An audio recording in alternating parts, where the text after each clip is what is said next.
Good afternoon, good morning to my friends further east in the Americas, and good evening to my friends, further east if you're still with us on this Friday evening.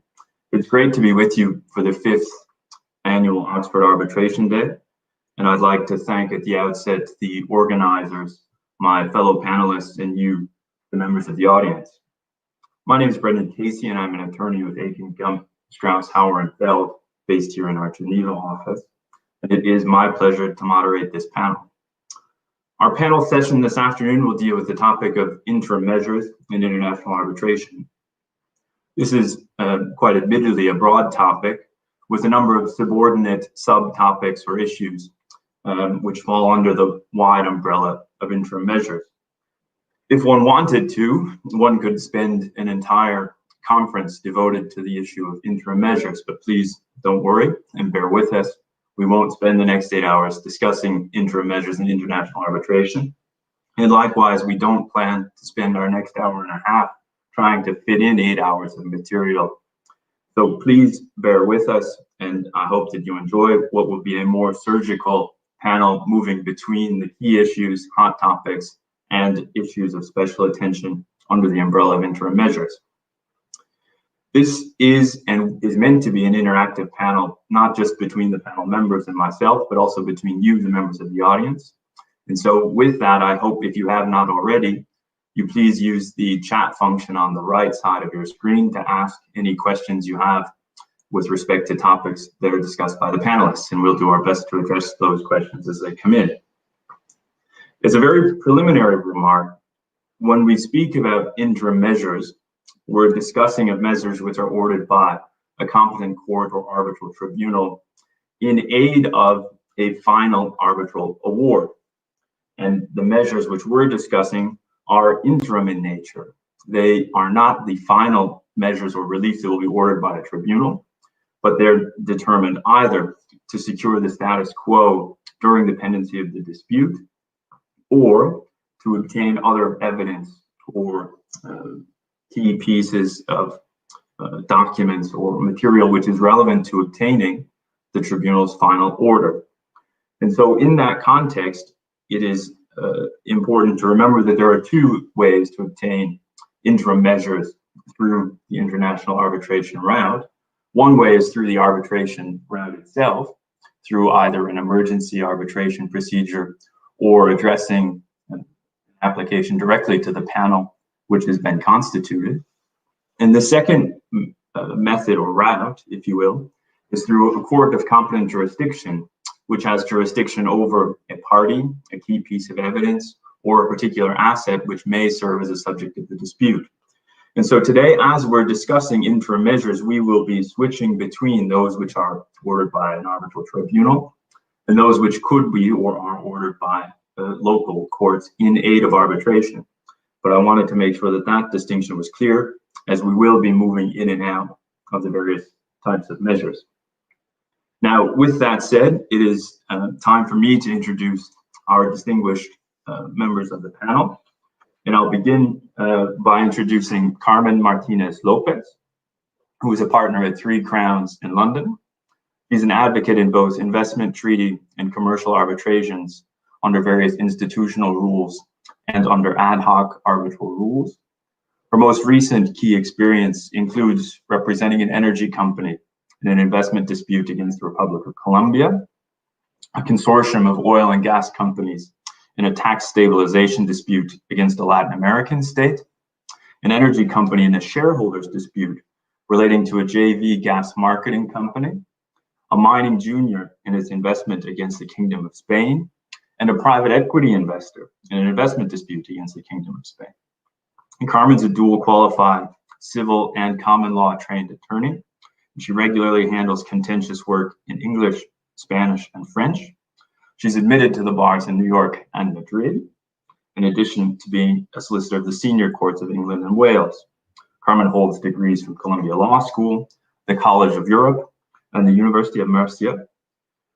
She is the president of the British chapter of the Spanish Arbitration Club and a member of the Arbitrator Appointment Committee of the Madrid Arbitration Court. Welcome, Carmen.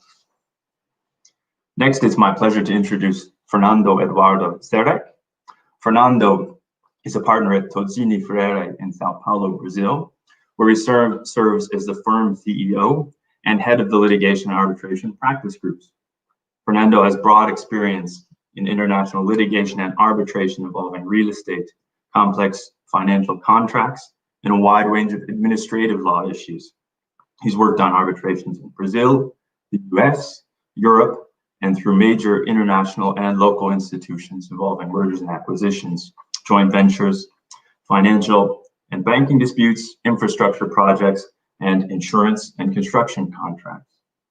Fernando is consistently recognized and recommended as a leader in the field by a number of international legal publications, including Chambers Global, Chambers Latin America, the Legal 500, the Latin Lawyer 250, IFLR 1000, and the Expert Guides and Who's Who Legal. Fernando studied at the Academy of American and International Law, organized by the Center for American and International Law in the United States. He holds a master's degree in civil law from the Law School of USP, Universidad de Sao Paulo. Fernando holds a number of leadership positions as well in the international arbitration community. He's the president of the AmCham, American Chamber of Commerce Arbitration and Mediation Centers Advisory Council, a member of the Advisory Council of the Brazil Corporate Arbitration Center, and a member of the Advisory Board of the ITA, the Institute for Transnational Arbitration. Fernando has also authored a large number of scholarly articles and papers and know-how guides, including those from Global Arbitration Review, Chambers Practice Guides, and International Civil Procedure Handbook, and the Encyclopedia for International Commercial Litigation. Fernando, welcome. Last but not least, and I know we were having some technical difficulties, it will be my pleasure to introduce to you Professor George Berman once we're able to begin with him. So please bear with us. But in the meantime, I think we should start with our first surgical topic, if I may, which relates to the standards by which a tribunal should grant interim relief. Now, we know from the various arbitral rules that many of the institutional and ad hoc rules provide the tribunal with the power to order interim relief, but interestingly, most of those rules are silent as to the standards which should be applied. So to begin, may I ask Carmen, what are the standards that should apply to an application for interim relief? Well, that is indeed a very good question, because as you say, there's a bit of lack of clarity on that answer. I think in my experience, arbitral tribunals certainly rarely refer to the legal standards that are established by the law of the seat of the arbitration. They also rarely refer to the law governing the contract. And instead, what they tend to do is refer to the international practice, some kind of, transnational standards that have emerged from arbitral practice, and to the extent that they exist, to the applicable arbitration rules. As you were saying, Brandon, there is not many of those rules actually contain some standards, and those that do so are also not comprehensive in establishing those standards. But I'll get back to this. I think, from arbitral practice, what is clear these days is that there are two top criteria that are used by most of the arbitral tribunals, and those are urgency and necessity. That is certainly true in investor state arbitrations. Most of the decisions on interim measures are published. And from looking at those, it is clear statistically that those are the top two criteria that are being used by the tribunals. And I think it's probably also true in commercial arbitration, although certain tribunals may put it in slightly different way. And so what do I mean exactly by urgency, and what do I mean by necessity? Well, urgency, most tribunals tend to require that provisional measures are urgent in the sense that the question cannot await the outcome of the award on the merits. That's the test that most tribunals seem to apply. Now, yet sometimes you'll find some tribunals finding that there's no urgency on the basis that the applicant or the claimant or whoever is making the application for interim measures was delayed in seeking those interim measures. Now, I personally query whether as a matter of principle that is the correct approach. As for me, the test for urgency should clearly be whether or not the question can await to the outcome of the award on the merits. And so consideration as to whether a party was delayed or not may fit better under some other of the criteria, some other of the standards, such as necessity or even proportionality. But that is certainly no doubt a relevant consideration as well. And now turning to necessity, tribunals follow different approaches when it comes to necessity, and particularly when it comes to the degree of the risk of harm that justifies granting the provisional measures. Traditionally, the majority of decisions require quote-unquote irreparable harm, and again, here the investor-state arbitrations, which again are publicly available, do provide quite a telling indication of how this requirement has evolved over time. Because these days, in more recent cases, most tribunals appear to be lowering a little bit that threshold. And instead of requiring irreparable harm, they tend to require something like substantial harm or serious or grave damage for the requesting party.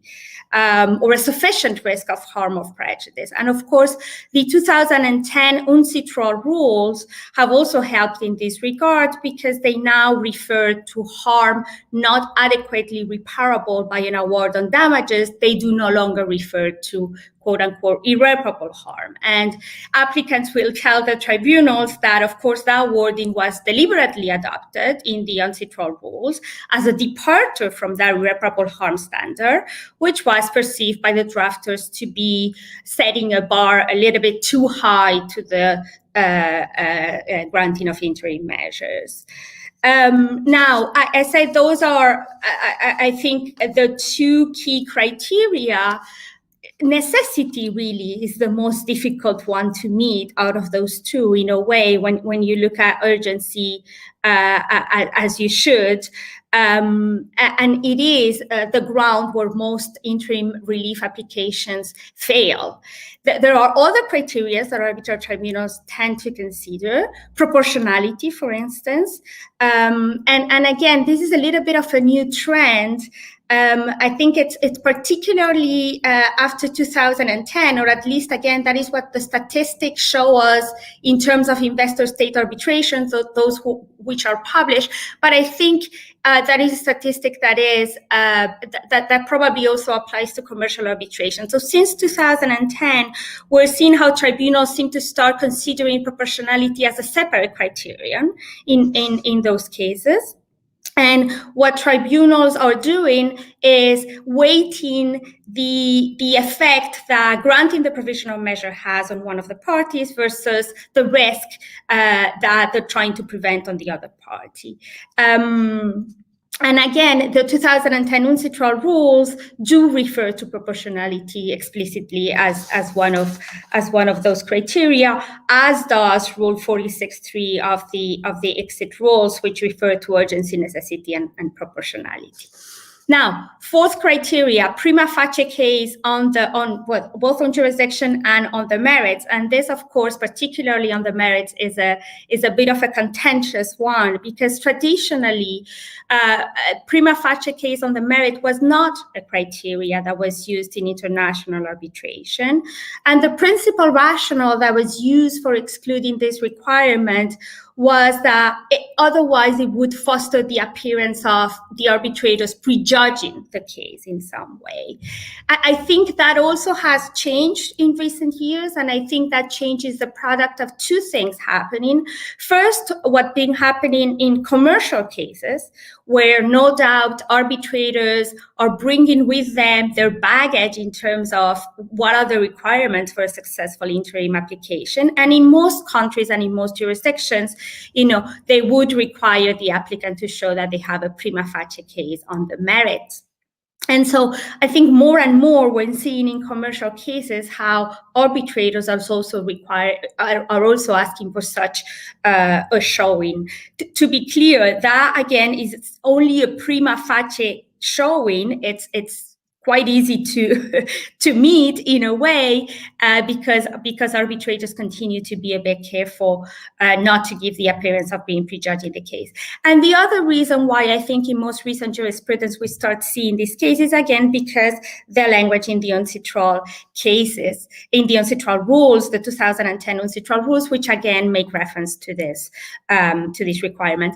But I think that interestingly, the result is that you see these criteria being applied in commercial cases and you see it being applied in UNCITRAL cases. You see much less of it in exit cases with a very low percentage of exit tribunals requiring such a showing to grant provisional measures.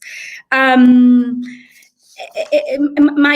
last point, I guess, is, when you're dealing with requests such as security for cost, then all of the standards are a bit more complicated to meet because tribunals do tell us that it is only in very extreme cases or circumstances that they would grant this kind of interim measures.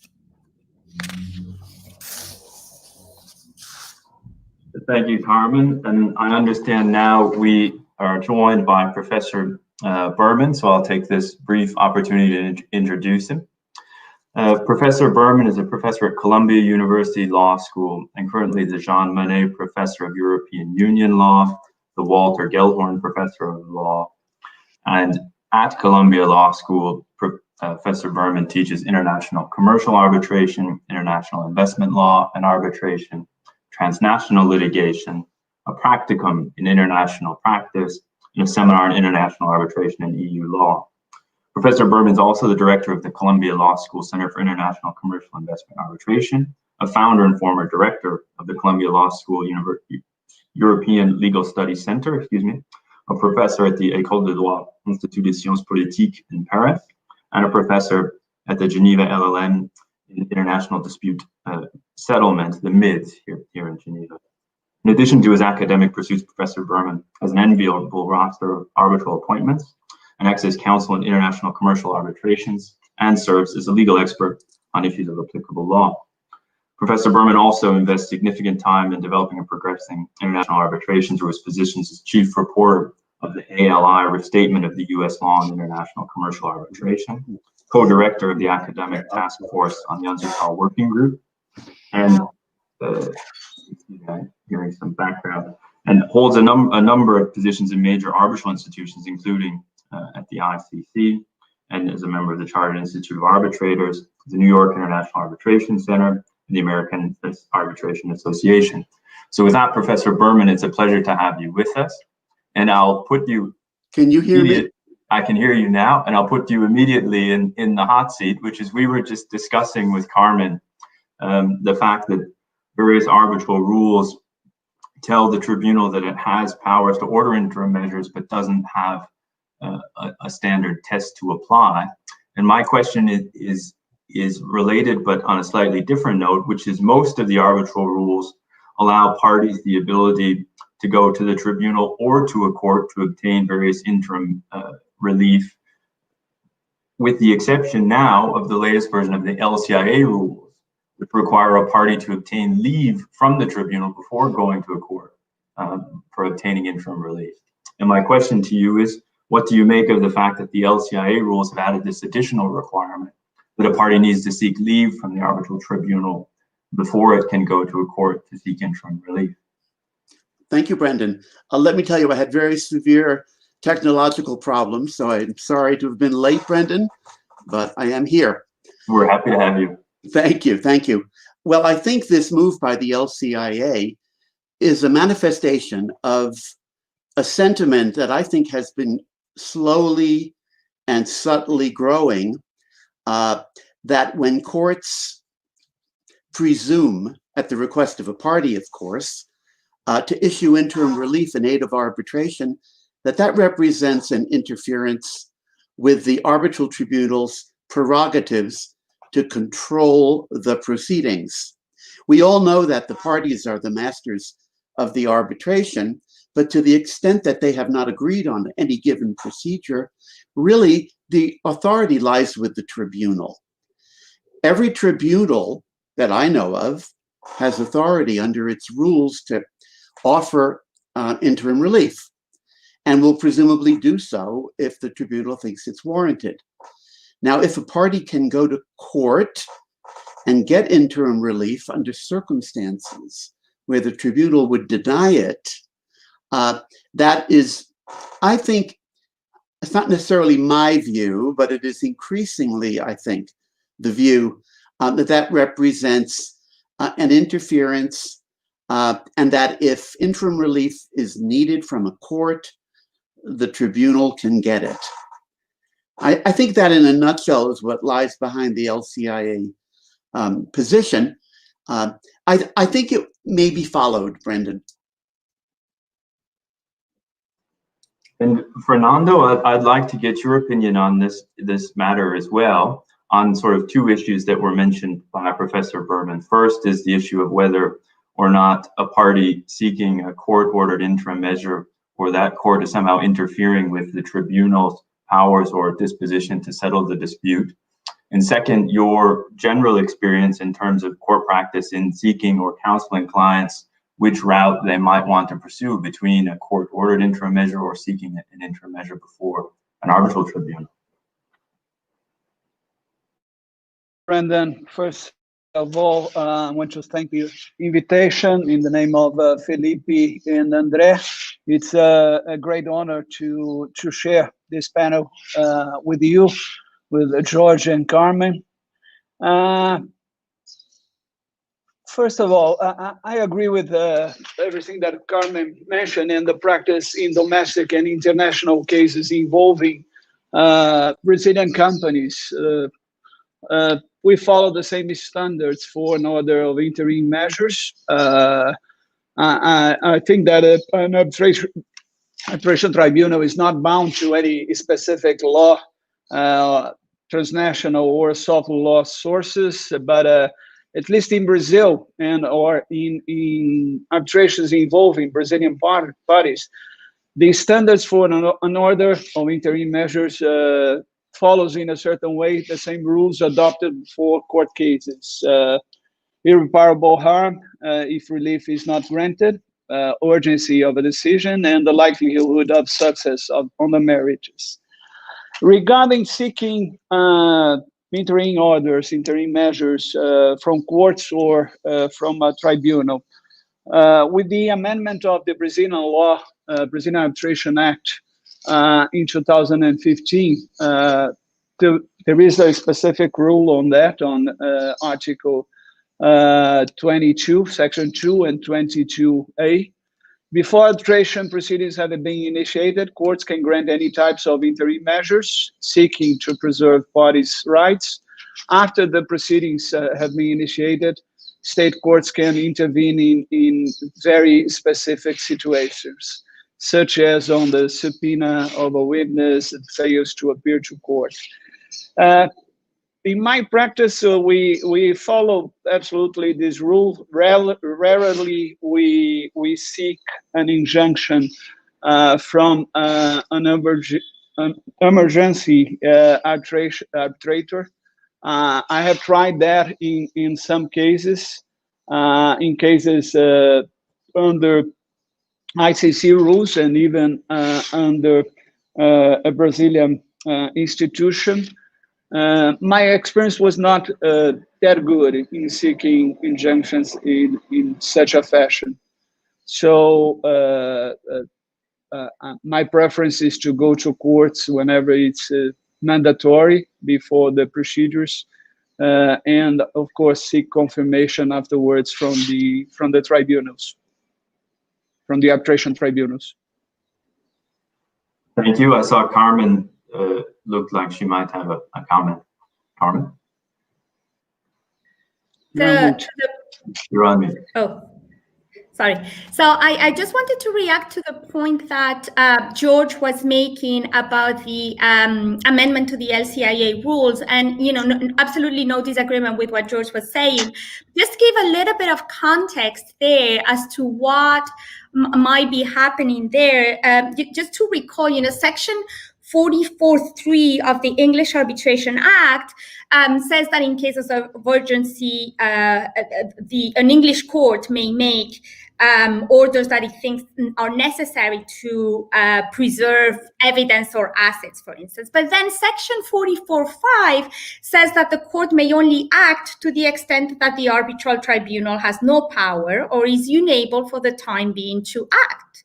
And you will recall a number of years ago, in 2016, in General Metals versus Timis, what happened was that the applicant sought a freezing order from English courts, and the court said that they did not have the power to grant that freezing order because the applicant's request for an emergency arbitrator under the LCIA rules had already been considered, and it had been dismissed by the LCIA. And so, as a result, the High Court basically concluded that timely and effective relief could have been granted by the expedited tribunal or by the emergency arbitrator under the LCIA rule, and that was the reason for the court not to grant it. And I think a lot of that background is what's behind that LCIA amendment. Whether the way in which this amendment deals with this is the appropriate one or not is a bit of a different story, and we'll see what happens from now on. Thank you, Carmen. I think that was a very helpful clarification, and I think it's a good lead-in to our next surgical topic, if I may, which relates to the efficacy of tribunal-ordered interim measures. So simply as a very brief background, typically when a party is considering making an interim application, it has to reckon with the fact that potentially the outcome of the application is in the form of a procedural order from the arbitral tribunal, which may or may not be enforceable or directly enforceable in the various jurisdictions where the party is trying to obtain some form of relief. And so there are certainly discussions about what is and what ought to be done by local courts when it comes to enforcing or dealing with a procedural order in respect of an interim application that's been made. So with that very brief introduction, I'll first turn the floor over to Fernando and ask what is to be made of that dichotomy. Great, Brendan. The approach taken by domestic courts to this question has, as you know, varied across jurisdiction. Some courts have found that where arbitrator interim measures finally dispose of certain issues, they are enforceable as a court decision. That's the practice in Brazil, and I will speak about this environment, which is my practice. Brazil is a friendly jurisdiction regarding enforceability of interim measures granted by arbitration tribunals. The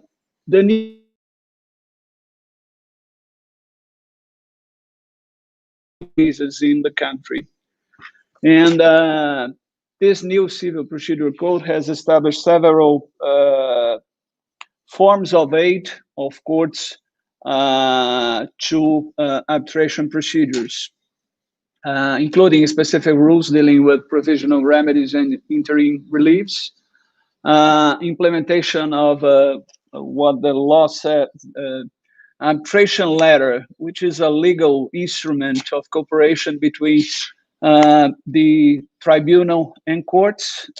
It's a mechanism that formalizes the dialogue between tribunals and national courts.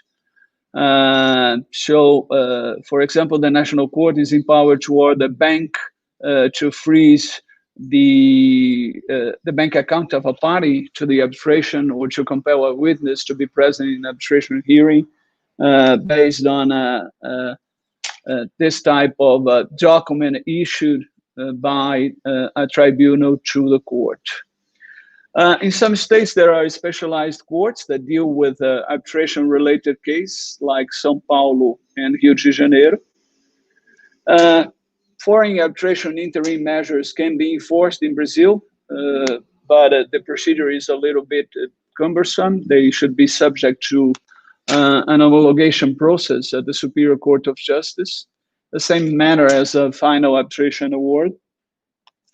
And after the homologation, the recognition of the interim measure decision, the decision can be enforced by a federal court in Brazil. Federal court will then be able to order the fulfillment of the award or the actions necessary to enforce the foreign judgment, such as seizure and freezing of bank accounts, seizure of assets and their subsequent sale at auctions, the seizure of credit rights, any other measures that are legally deemed to be necessary for the enforcement.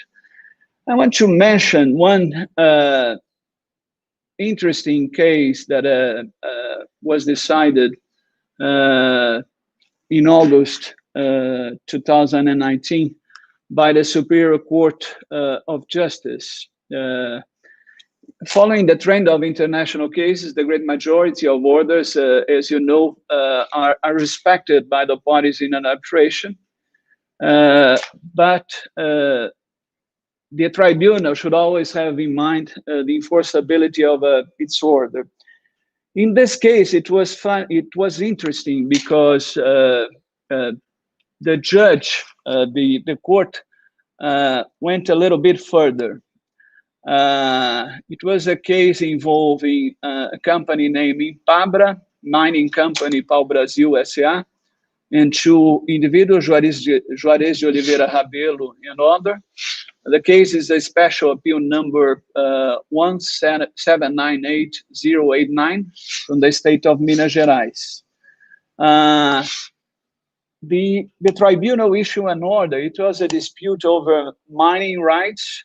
The tribunal, the arbitration tribunal, issued an order, and the order was not fulfilled by the parties. The judge imposed a fine and increased the fine, and the decision was not respected by the parties. Then the judge demanded a third-party company that has contractual and corporate liaisons with the party in the arbitration to provide information regarding quantities of ore produced by the mine. And this company presented a motion establishing that it was not bound to the arbitration, and it was not bound to the arbitration order. And more than that, that the judge has, in fact, exceeding his powers, because he even amended it was not an amendment, but directed the order to this third party. The Superior Court of Justice, it's a case that was first decided by Ministra Nancy Andrighi, Justice Nancy Andrighi, mentions that the harmonious coexistence of the two jurisdictions, arbitration and state, is allowed as long as the corresponding competences are respected, which have an absolute nature. The determination of compliance with arbitration letters by the judiciary is not a purely mechanical activity. As restricted as it may be, the judiciary has a limited margin of interpretation to enforce decisions legally enforced by arbitration courts. And another comment from the decision, therefore it is acceptable to live with arbitration and judicial decisions when they do not contradict each other and have the purpose of preserving the effectiveness of future arbitration decisions. It's a case that may be common, excess of power from the judge that has no jurisdiction, this matter of a third party, but it seems to be a very good decision in practice. Those are my comments. Fernando, thank you. If I may, Professor Berman, do you have a view on two issues? One, the enforceability of a tribunal order in the US, and two, what are we to make of this general notion that a procedural order is generally less enforceable than Thank you, Brendan. Yes, sort of background in a way to what Fernando had to say. There really is a prior question before we get to the modalities of enforcement as to whether procedural orders are capable, legally capable of being enforced. And though in a way it's a bit anti-arbitration, although that's a dangerous term, although it's a bit anti-arbitration to leave procedural orders unenforceable, the prevailing view around the world, but not uniformly, is that by definition, they are non-final. By definition, they're provisional. And they do not therefore qualify as awards for purposes even under the New York Convention. Now, that has its disadvantages. To some extent, it's, if you pardon the term, pro-arbitration, keep the courts out of it, but it's anti-arbitration to see to it that provisional measures remain unenforceable. It's a good example, Brendan, for me, of how the terms anti-arbitration and pro-arbitration can be somewhat misleading, because I think we could come up with a rationale that it's both pro and anti in this particular case. Now, there are jurisdictions, the US is one of them, that is prepared to treat interim measures as awards for all purposes. So they are enforceable as awards. In a sense, they are assimilated to partial awards. I'm assuming they are not partial awards, but they're assimilated to them, if you will, and therefore enforceable. But in most jurisdictions, it isn't. To my understanding, and I may be wrong, Singapore has actually amended its law to specifically make them enforceable. And I'll only add, Brendan, because I don't want to take up too much time, but you and I have discussed the UNCITRAL model law, which I think is really interesting in this regard. The drafters of the UNCITRAL model law didn't want to take that step to make a non-final determination a final determination. It didn't want to do that, but it wanted interim measures to be enforceable. So in a sense, it invented something. Gave it a new name, preliminary order, and that is enforceable without being an award. So it's non-final but enforceable. Only add here, Brendan, we're focusing on enforcement, but a really interesting question that's very undecided is what about annulment? Parties that have catastrophic interim relief measures rendered against them do not want to be able to challenge them. And if they're not awards, they cannot be challenged under most arbitration laws. The UNCITRAL model law is silent. It's silent on annulment, but it's clear on enforcement. I hope that's adequate, Brendan. No, it's more than adequate, but Professor Berman, I have one short follow-up question, which is if the US courts are prepared to treat procedural orders something like partial awards, in resisting an enforcement of that partial award, are the U.S. courts open to looking at the various grounds for annulment under the FAA or something similar, or are we defending on a different basis? Yeah. First of all, I don't want to use the term procedural order here, because I'm drawing a distinction between preliminary measures and procedural orders. I think our working hypothesis is that something that is genuinely a procedural order is not capable of legal enforcement.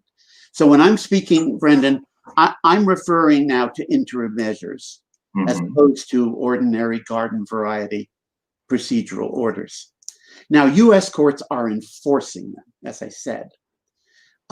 There's very little case law, and I had to examine this for the restatement, on whether they can be challenged legally. I'm surprised there isn't more. I would be tempted to seek annulment of an interim measure that the other party has the right to enforce. We're not really accustomed, are we, Brendan, to a party being able to enforce an order without the other party able to have a converse remedy. But I think that is sort of where we are. And I think it's a little bit peculiar.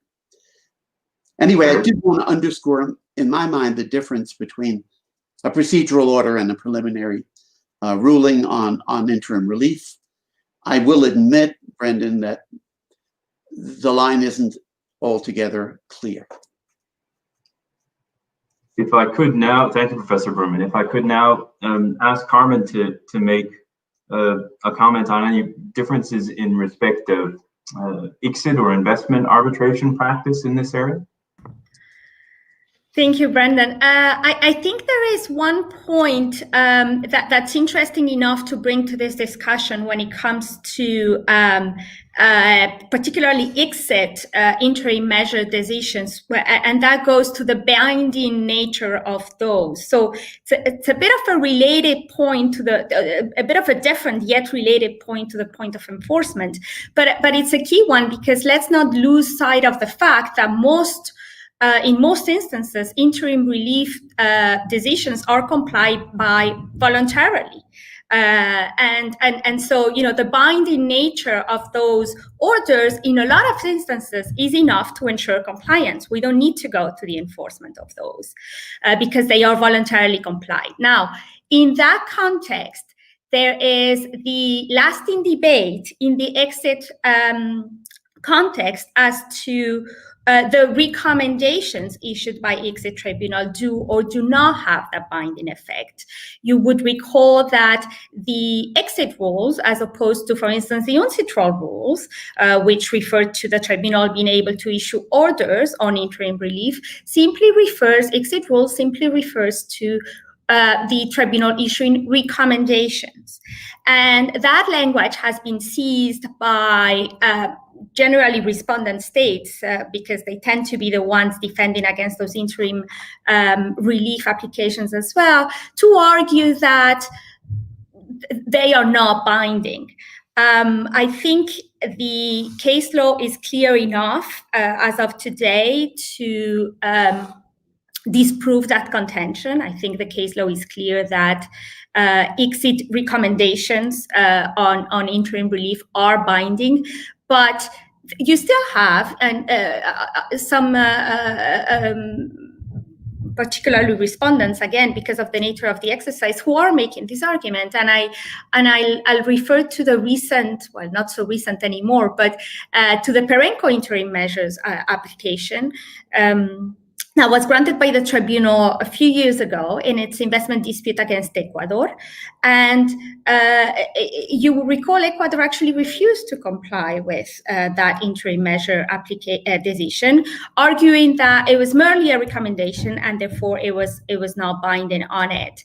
Of course, there's a question as to whether strategically that is wise, because you have an arbitral tribunal who's going to rule on the merits of your dispute and who has issued some provisional measure decision that you're not complying with. But there are many reasons why one of the parties may decide to do that. And of course, there are some things that the tribunal can do about it, including in its final award, finding that that party, by not complying with the interim measure decision that was issued by the tribunal either breached the contract or breached some other kind of obligation, including, if we're talking about interim relief that relates to the presentation of documents or the like, drawing adverse inference, cost orders, etc., etc. Jump in here, just going back for a moment to court-ordered measures and picking up on Carmen's discussion of ICSID.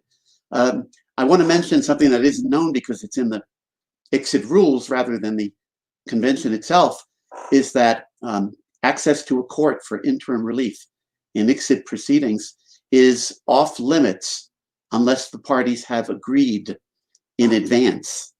And that's viewed as important to the so-called self-contained nature of ICSID proceedings. So the parties would need in advance to say, we agree that a party has access to a court. That's unusual. Indeed. I wonder if I may, please. No, and if I may, just following up on George's point, if I may, it is actually, in my experience, one very relevant consideration why claimants decide to pursue maybe UNCITRAL arbitration versus exit arbitration, because it is an important consideration for some claimants. Yeah, I mean, some parties don't anticipate liking this self-contained thing. The self-contained thing is really very nice from many, many, many points of view. But if you know in advance that you don't want a self-contained arbitration because you're going to need the assistance of a court, ICSID isn't as attractive. I think that's your point, Carmen.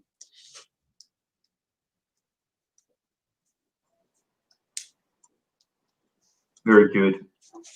What I would ask, and Carmen, I hate to jump right back to you, but first is to discuss what would be our next topic, which is this issue of worldwide freezing orders.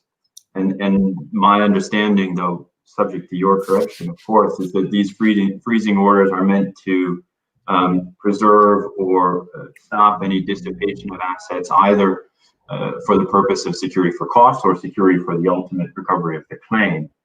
And I think there are a number of questions which we'll deal with, but could I first have your introduction into these worldwide freezing orders in terms of assets? Because it's something I think that varies from jurisdiction to jurisdiction, though we're certainly more familiar with it coming from the UK and the UK court practice. Yes, Brendan, you're absolutely right. This is one of the key features of the English court system. It's not only in the UK, but the UK is relatively generous with granting this worldwide freezing injunctions, and in fact, this is often cited as one of the reasons why parties may want to choose London as a seat of the arbitration. We'll see that actually you can get one of these worldwide freezing orders even from English courts, even if your arbitration is not seated in England.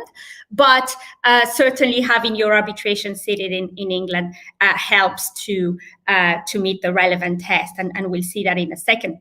But as you very well described, Brendan, freezing orders, also called Mariva injunctions, they're an interim injunctions that basically prevents a party from disposing of assets, and that's to ensure that the assets in question remain available until an arbitral award or a court judgment, but we're focusing on the arbitral award here, judgment can be enforced. And they are a remedy typically sought of courts, not of arbitral tribunals. And of course, there's a reason for that, because they at times require extraterritorial enforcement. And we, of course, know that that's something where the courts are much better at. And they also sometimes require the adjudication of rights of third parties. And again, that's something where the courts are going to be much, much better placed. So what are the key considerations that, a party wanting to seek one of these worldwide freezing order should keep in mind? Well, first, do you meet the criteria? And the criteria are relatively simple in a way. Is the good arguable case test, is the real risk of dissipation test, and is the just and convenient test. And so good arguable case test is pretty easy to understand what I'm talking about. Do you have a good prima facie case on the merits? Again, the examination here is pure prima facie. Real risk of dissipation test outside of what is the ordinary course of business. It's actually not necessary to show that a defendant is likely to dissipate its assets. You don't need to show that he's likely to, or that he has the intention to do that. So again, not a particularly difficult test to meet in a way. Just and convenient test. This is just a bit of a caution for the courts to decide whether this makes indeed sense or not. And then what courts are requiring is that there's a sufficient connection to the assets or to the party, to England. And so there's no need for the arbitration to be seated in England. But there is a need to have, if the arbitration is not seated in English, you would have to show a certain connection to England. And in this respect, the Móvil Cerro versus PDVSA case from a few years ago is particularly instructive. In that case, the court found that there was no sufficient link with England because there was no business operations in England, there was no office that was set in England, there were no bank accounts, there were no assets in the jurisdiction.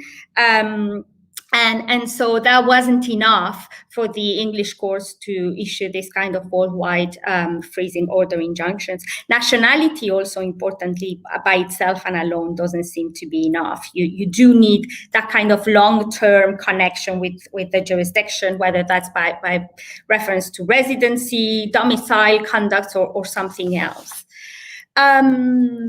Important to keep in mind that the applicant will be required to give a cross-undertaking in damages to make good any losses suffered by the respondent if the injunction ultimately proved wrongly granted. And this is actually comes to the surprise of certain applicants who are very willing and very interested in filing one of these Mareva injunctions until they learn that indeed they are required to give this kind of cross-undertaking, and then suddenly it's not such an attractive proposition anymore. Another practical point to keep in mind, the application will generally be made ex parte. And that, of course, it can be strategically very interesting, but you also need to keep in mind that imposes on the applicant a duty of full and frank disclosure of all material facts, also of those material facts that do not benefit the applicant. And so that's something to keep very much in mind, because if the applicant doesn't comply with this legal duty, then the freezing order may be set aside just on that basis, that the applicant didn't comply with the duty of full and frank disclosure, and there may be cost sanctions implications as well. I think I'll leave it here, Brandon, in the interest of time. It's a fascinating topic. It is fascinating, and what I would like to do, if I could, is get the view from Brazil and the US on the notion of this idea one can obtain an ex parte worldwide freezing order in aid of an arbitration. Maybe I start with Fernando, if I could. The most difficult part, of course, it is possible for Brazil, for a tribunal to issue an order like that and to enforce this decision in Brazil, which I think that it's the interest here. As I mentioned, a foreign decision, even an interim measure decision, award or procedural order. I like comments of George on that. I had a case, an ICC case, in which I was an arbitrator, and we issued a procedural order for interim measures, and ICC demanded us to change it for a partial award. And we did that, of course, but in fact, this doubt remains here in Brazil. What is the mechanism? What is the format of a procedural of an interim measure, procedural order, or an award? The difficult part is the enforcement, because if we have like a decision from New York or a decision from London, from a tribunal, to be enforced in Brazil, we need to pass through the homologation process as the Superior Court of Justice. There are, at least theoretically, a way to request an injunction to the Superior Court of Justice while the homologation process is pending. So there is a possibility by which you can expedite proceedings requesting an injunction from justice of the Superior Court of Justice. Another interesting point is the one raised by Carmen regarding bonds in order to assure damages or cross undertakings, which is not uncommon in Brazil. I was thinking here about a situation in which the Civil Procedure Code establishes that whenever an injunction or interim measure is ordered by a court, if this order causes damages to a party, and at the end of the procedure, the decision, the injunction or the interim measure is reversed, the party is obliged to indemnify the damages. I was imagining the situation in a Brazilian arbitration case, in which there is this provision of the Civil Procedure Code in principle is not applicable to the arbitration itself. So once an interim measure is requested, I think that a party that is subject to this interim measure should demand the arbitrators to issue a damage relief at the end of the case in case of reversion of the decision.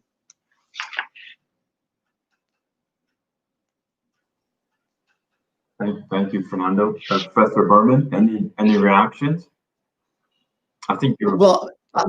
In this particular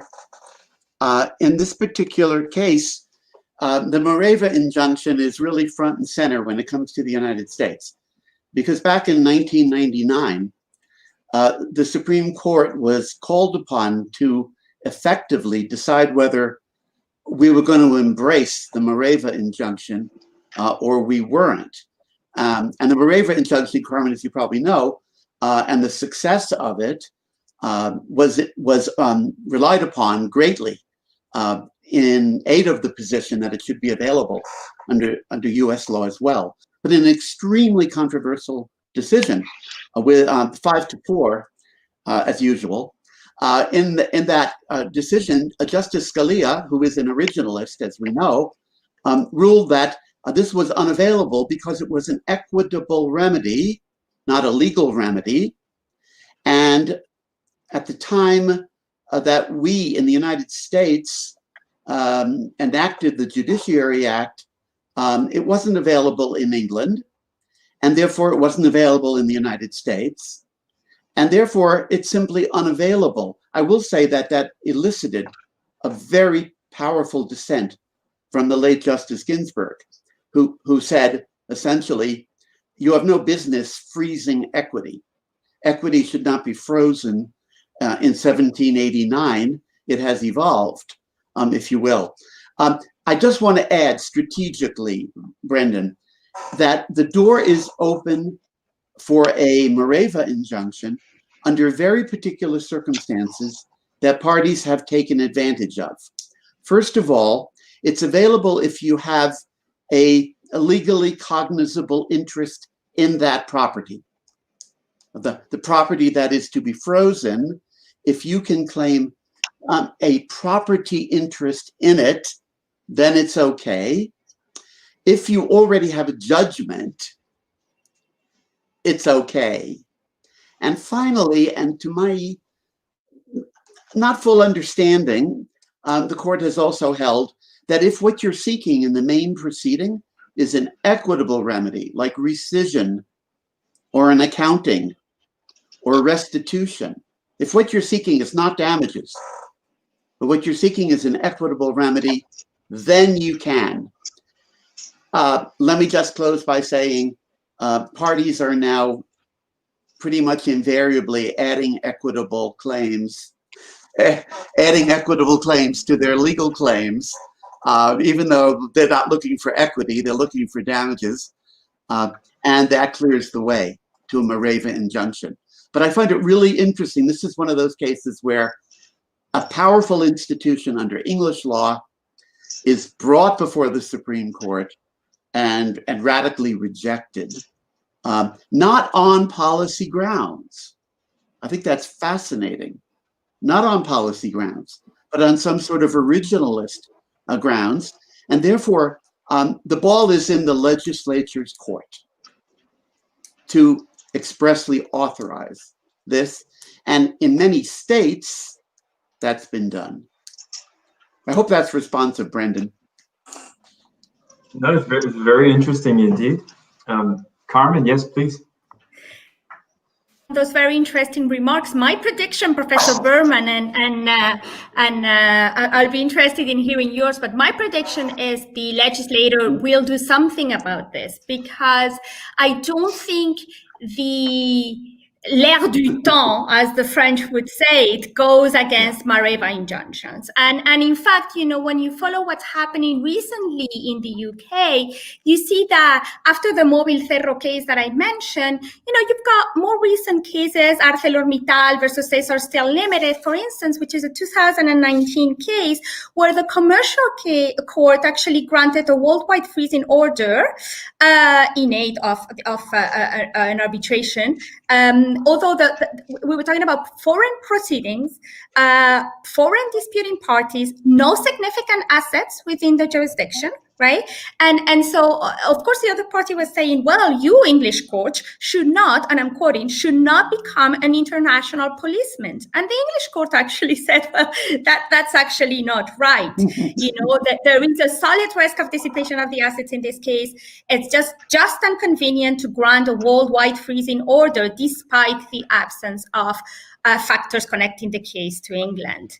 And you know, the case was a little bit particular because it was a case where the court said, well, you know, we're talking about international fraud, and therefore English courts are or should be more willing to intervene.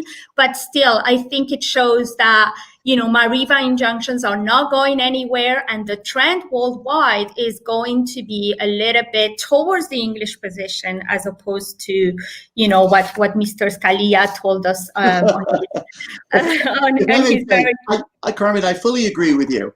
And the case I'm talking about is Grupo Mexicano, is the name of the case. It has very few fans.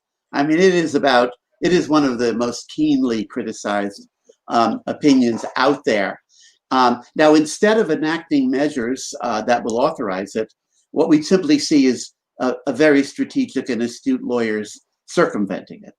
But that's a typical American response, right?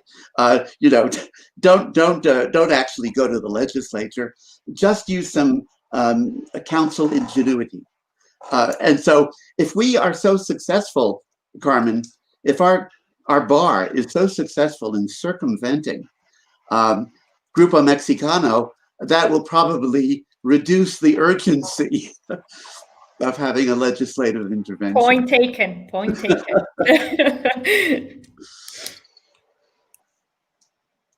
One might be more efficient than the other without otherwise.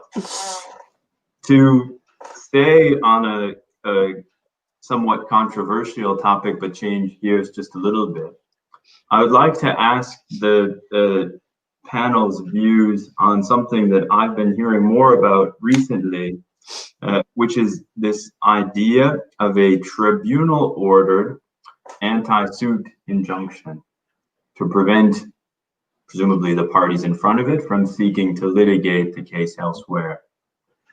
My first question to all of you, and I'm happy for whoever wishes to address it first to raise their hand, is what are the legal bases for a tribunal-ordered anti-suit injunction? I saw Fernando's hand first, so I'll give him the floor.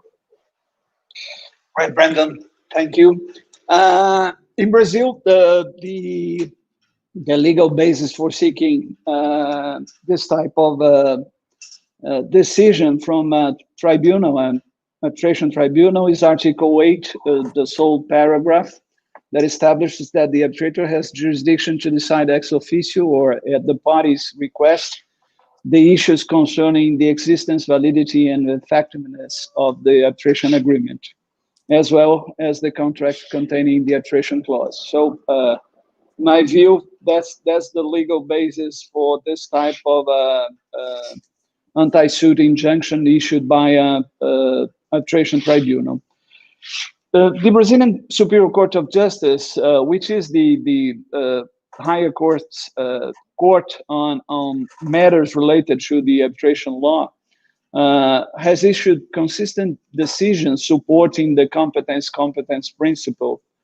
But I want to mention one recent decision in which it seems that the Superior Court of Justice, in my opinion, made a wrong decision. The case is a conflict of competence from number 151130, in which the Brazilian Superior Court of Justice ruled that a tribunal does not have jurisdiction to decide a claim for damages filed by Petrobras shareholders against the Brazilian Federal Union.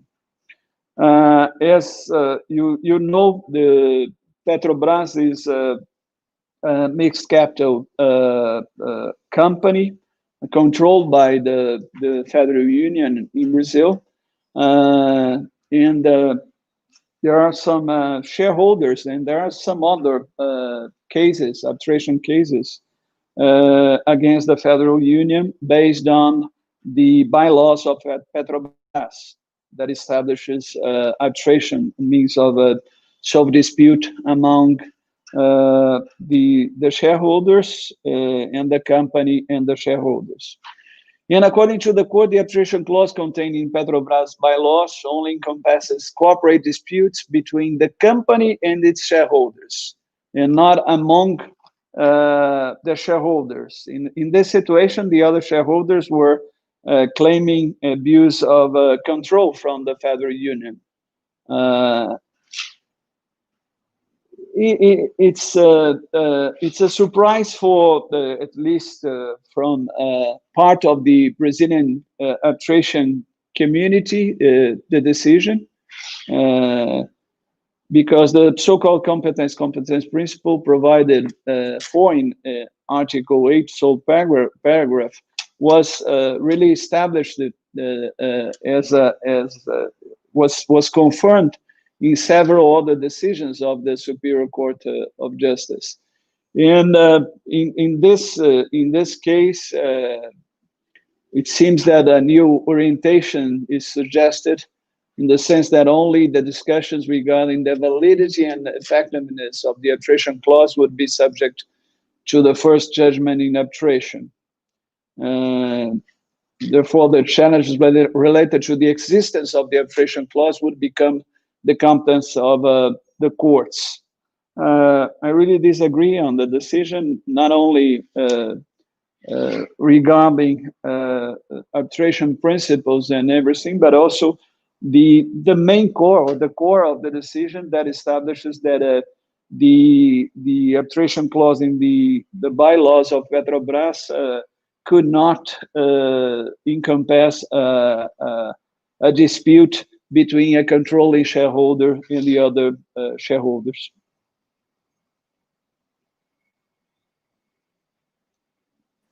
Yes, please, Professor Brown. Thank you. I have to come back to Carmen, because we can thank the United Kingdom for anti-suit injunctions also. we've in the U.S. we've picked it up with relish, and enforce order anti-suit injunctions regularly. Let me just say at the outset, something I find very interesting is that even arbitrators with whom I sit, who come from jurisdictions in which anti-suit injunctions are 100% off the table, as in violation of international comity, seem to have no particular problem when they sit as arbitrators, joining common law arbitrators in issuing anti-suit injunctions. It's growing in popularity. At one time, not that long ago, there was question as to whether arbitrators even had that authority. I honestly think that is not in doubt. And the debate now is not on the question of authority, but on the exercise of discretion. Do you or do you not order it? I can't resist giving you, because I don't like to talk about our cases, but in a case in which I'm sitting, we have a court that is enjoining the arbitration. And the tribunal is seriously thinking of issuing an anti-suit injunction to prevent the court of the seat from enjoining the injunction. Of course, what that represents is the proverbial anti-suit injunction, which we have to acknowledge exists. So the tribunal is contemplating trying to forbid a court from seeking to forbid an arbitration. I can tell you this, this tribunal is unlikely to do that because the court that is issuing that order or will issue that order is a court of the seat. You issue an anti-suit injunction to a court of the seat, you're asking for annulment.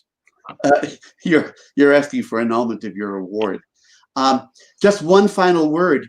The issue did come up in the European Court of Justice, and the European Court of Justice very interestingly ruled that anti-suit injunctions are objectionable when issued by courts, but not objectionable when issued by arbitral tribunals, because courts have to show respect for other courts. And I guess tribunals don't have to. But that's an interesting distinction. That's the Gazprom case. Very interesting. Carmen, please, yes. Again, in agreement with all of this, just perhaps to give some statistics, because I think the shift, in how we perceive the power of the arbitrators to grant anti-suit injunctions has been tremendous and cannot be understated. In fact, as of today, this is one of the most requested interim measures, at least in the investor state world, which is, of course, where we have most of the published statistics. But when you look at the 2019 empirical study that was carried out by the British Institute of International and Comparative Law and by White and Case, it's actually the second most requested type of provisional measures, with over 30% of the interim relief requests were requests that to stay parallel proceedings in the respondent's court.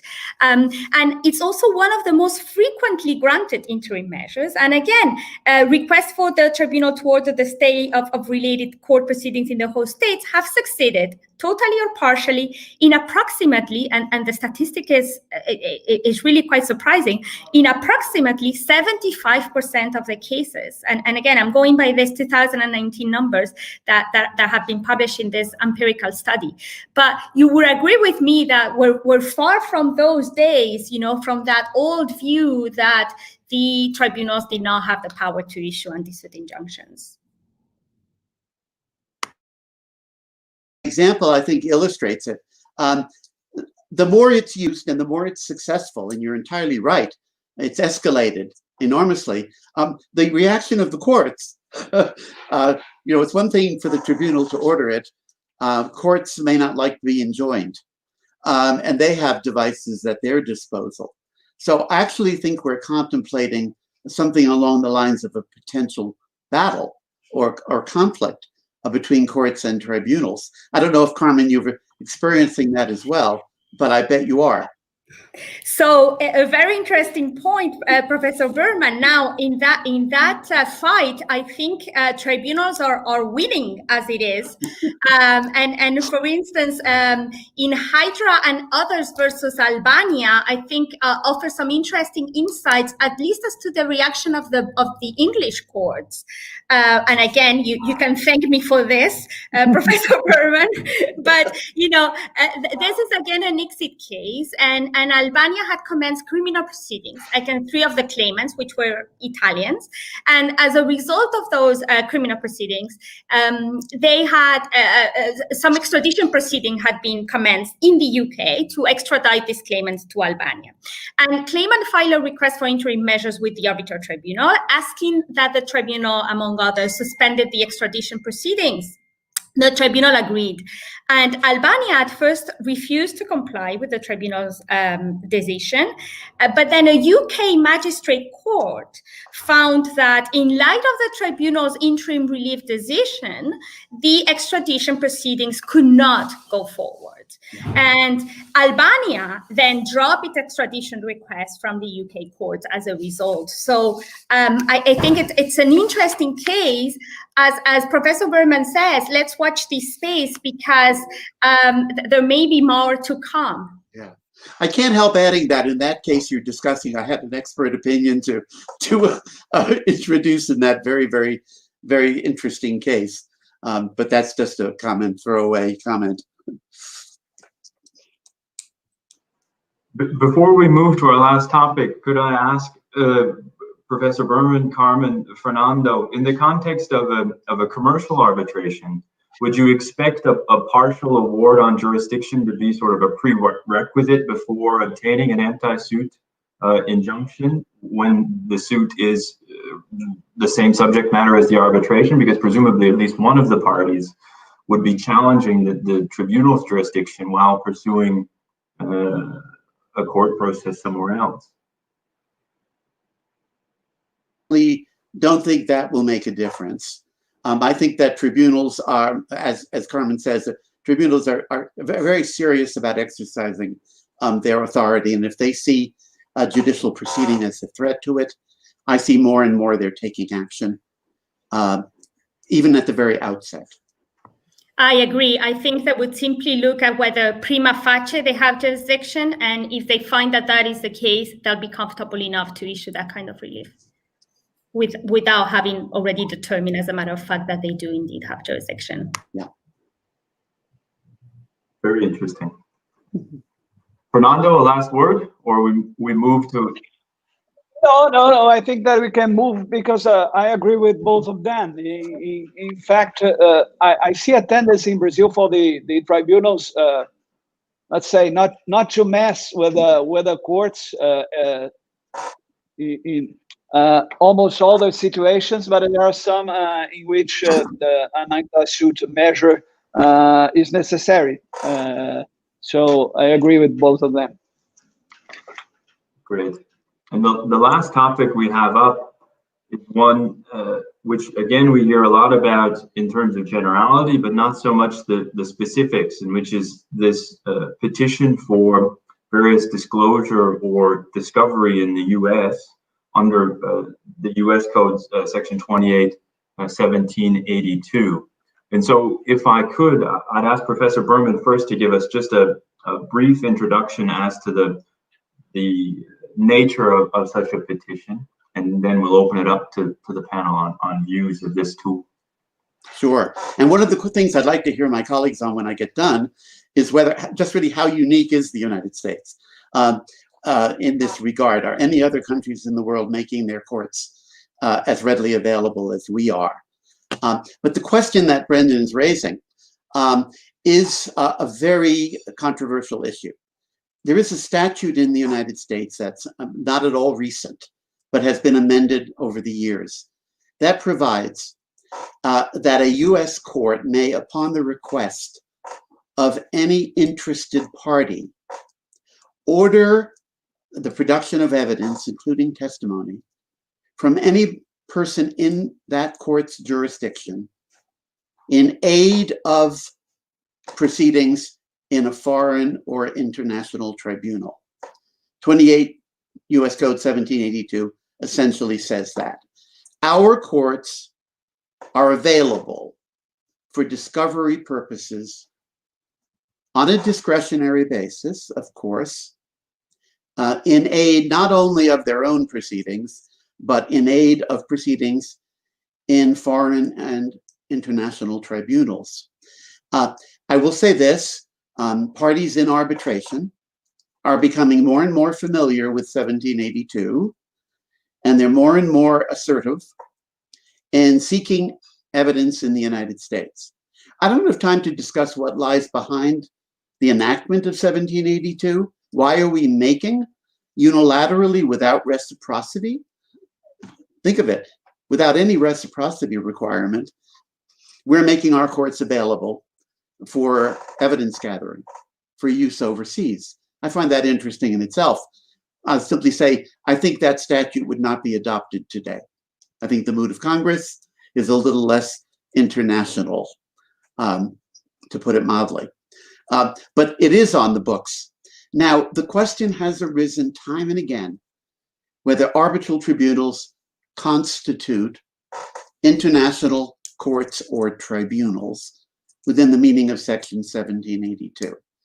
On this question, and I'm going to accelerate this, Brendan, on this question, we have a radical split among our circuits. And we have recent decisions in the last year or two that highlight that circuit split. Everybody is predicting that the Supreme Court cannot put this off any longer. We simply can't do that.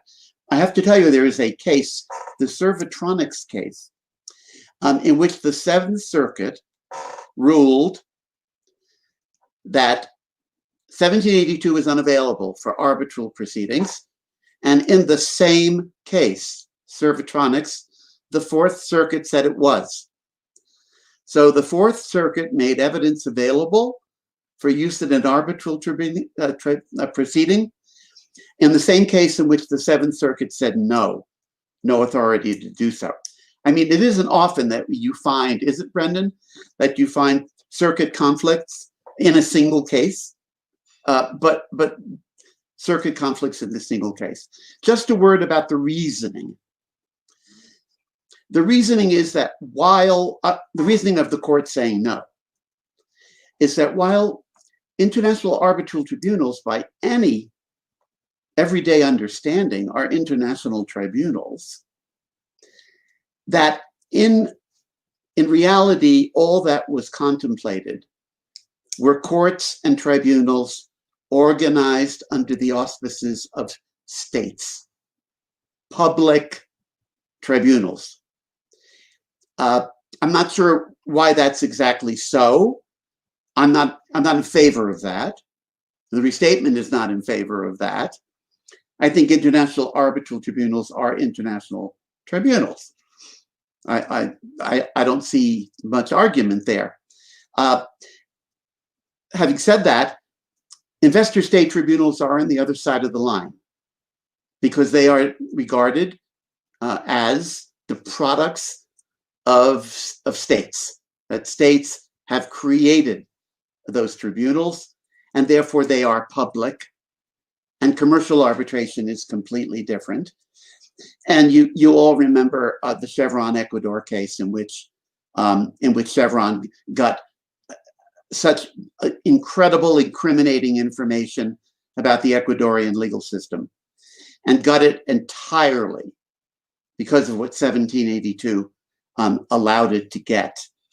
I think I should probably leave it there, Brendan, but you can imagine how much more there is to be said about this. I'll leave it there. You may want to come back on a more narrow question. I think that's great, and you might have missed my introduction, but I already assured the audience that even though we could have spent 8 hours discussing the various interim measures, we would not. And so for that purpose, we'll leave it where it is. But I did want to have Carmen and Fernando's reaction to your question, which was, is the United States an outlier or in the sort of general process of other courts in providing this type of disclosure?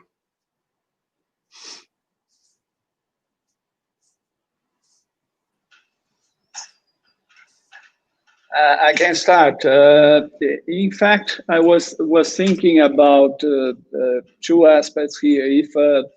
If there is any similar provision in the Brazilian law to seek evidences for a party in a foreign case, I have in fact answered the question from a colleague in London asking that. In theory, our civil procedure code allows some measures in courts in order to seek documents from a party in aid of a foreign case. But it's going to be very, very difficult. We don't have something established as the United States has. And since we don't have a discovery in Brazil, it's going to be even more difficult to obtain such documents from a Brazilian company. But there are mechanisms in the Civil Procedure Code for that. Another aspect, and we discussed that yesterday in our preparation, was how a tribunal will react, arbitration tribunal will react if a party in the middle of a case starts a request like that in the US. Probably it's going to be something that the tribunal will not appreciate very much. There are means to obtain documents in the arbitration. I know that in some cases, in the extent of discovery is much broader than, let's say, an arbitration in Brazil or an arbitration elsewhere, or an arbitration in which we apply IBA or other soft law provisions for documents. But that's something interesting to be discussed. But it can be the subject of a panel. Brendan, I know Carmen has something to say, and I'm very interested to hear it. But I just want to pick up on that last point that Fernando raised about the reaction of the arbitral tribunal to a party going to court, either without having asked the tribunal in the first place, or worse yet, going to a court for evidence production that the tribunal has disallowed. There are different scenarios here. But I want to add that in the leading Supreme Court decision, which enumerates the factors, which I did not go into, that a court should consider in deciding whether to grant or not a 1782 application. There's one factor that I really want to mention, Fernando, that I think is very important. And that factor is the quote unquote receptivity of the tribunal. To what extent is the tribunal receptive? Now, that is an opening, Fernando, for the court to try to find out through one means or another what the tribunal's feelings are about this. And while those feelings, if I can call them that, while they're certainly not binding on the court, I think the Supreme Court has said, take that into account. And I'll simply finally say that in the restatement, we underscore that enormously. And we say, we think it would be best practice. It's not for us to say, but we think it would be best practice for a court that is asked to produce evidence for use in a arbitral proceeding to check in with the tribunal beforehand. I'm not saying that's done. I don't think it is. Sorry, Carmen. No, not at all. I was actually going to make not a very dissimilar point, but perhaps more generally, I think, in 1782 applications can work incredibly well, and of course, Professor Berman reminded us of the Chevron Ecuador case, where it had such a tremendous impact.